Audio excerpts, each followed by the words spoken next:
దేశవ్యాప్తంగా 1000కి పైగా ఇండిగో విమానాలు రద్దయ్యాయి. ఇండిగో సర్వీసుల రద్దుతో విమాన ఛార్జీలు పెరిగాయి. మరో 10 రోజుల తర్వాత సాధారణ పరిస్థితి కనిపించే అవకాశం ఉందని ప్రచారం జరుగుతోంది. ఇండిగో సంక్షోభంపై ఉన్నత స్థాయి దర్యాప్తునకు కేంద్రం ఆదేశించింది. ప్రయాణికులకు ఇండిగో సీఈఓ క్షమాపణ చెప్పారు.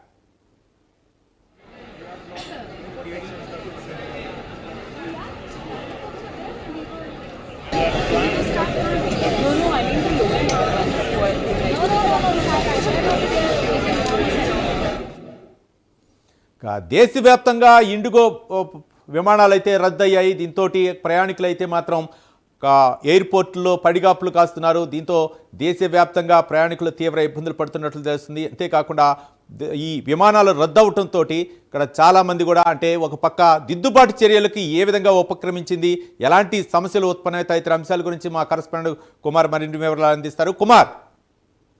Thank you Ravi. దేశవ్యాప్తంగా 1000కి పైగా ఇండిగో విమానాలు అయితే ప్రస్తుతం రద్దయినట్లయితే తెలుస్తుంది. ముఖ్యంగా ఇండిగో సర్వీసుల రద్దుతో కూడా మిగతా విమాన సర్వీసులకు సంబంధించి కూడా ఛార్జీలు కూడా భారీ ఎత్తున పెంచారని చెప్పొచ్చు. ఇటు మెయిన్ సిటీస్ అంటే ఇటు హైదరాబాద్ నుంచి ఢిల్లీ కావచ్చు, లేదంటే హైదరాబాద్ నుంచి ముంబై కావచ్చు, ఇటు భారీ ఎత్తున అంటే ఒక టికెట్ వచ్చేసి 40,000 నుంచి 80,000 వరకు కూడా పెరిగినట్లయితే తెలుస్తుంది.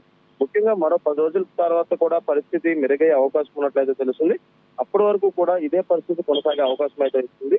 ముఖ్యంగా ఇండిగో సంక్షోభంపై ఉన్నత స్థాయి దర్యాప్తుకు అయితే కేంద్రం కూడా ఆదేశించింది. దీనికి కారకులైన వారికి ఖచ్చితంగా శిక్షిస్తామంటూ కూడా ఇప్పటికే ఇటు కేంద్రం నుంచి చెప్తున్న పరిస్థితి అయితే ఉంది. అయితే ముఖ్యంగా దీనికి సంబంధించి అంటే ఇండిగో సర్వీసెస్ కి సంబంధించి గత 3 రోజుల నుంచి అంతరాయం అయితే ఎదుర్కొంది. ముఖ్యంగా ఈ అంతరాయానికి సంబంధించి కూడా అక్కడ ఉన్న అంటే పాసింజర్స్ కావచ్చు, లేదంటే ఇటు ఇండిగో సిబ్బంది కావచ్చు, పాసింజర్స్ కి ఎటువంటి సమాధానం చెప్పకపోవడం, అలాగే ఫ్లైట్ క్యాన్సిలేషన్ సంబంధించి రీషెడ్యూల్ కి సంబంధించి కూడా ఎటువంటి ఇన్ఫర్మేషన్ ఇవ్వకపోవడంతో కూడా అక్కడ భారీ ఎత్తున నిన్న నిరసన తెలియపరిచారు. ముఖ్యంగా ఇటు అయ్యప్ప భక్తులు కూడా శంషాబాద్ ఎయిర్పోర్ట్ లో కూడా నిరసన వ్యక్తం చేశారు.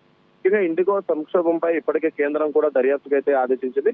ప్రయాణికులకు ఇప్పటికే ఇండిగో సర్వీసెస్ సీఈఓ క్షమాపణ అయితే చెప్పారు. ముఖ్యంగా వాళ్ళు చెల్లించిన అమౌంట్ అంటే టికెట్ కి సంబంధించి చెల్లించిన అమౌంట్ కూడా పూర్తిగా రిఫండ్ చేస్తామంటూ కూడా ఇప్పటికే చెప్పాడు.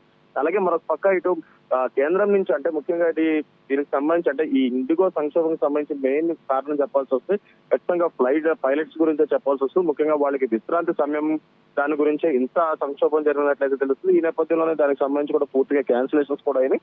ఇప్పుడు ఇండిగోకి సంబంధించి మరొక 1000 పైగా విమానాలు రద్దవడంతో కూడా మిగతా విమాన సర్వీసులు భారీ ఎత్తున దోచుకుంటున్నాయని చెప్పొచ్చు రవి. Thank you Kumar.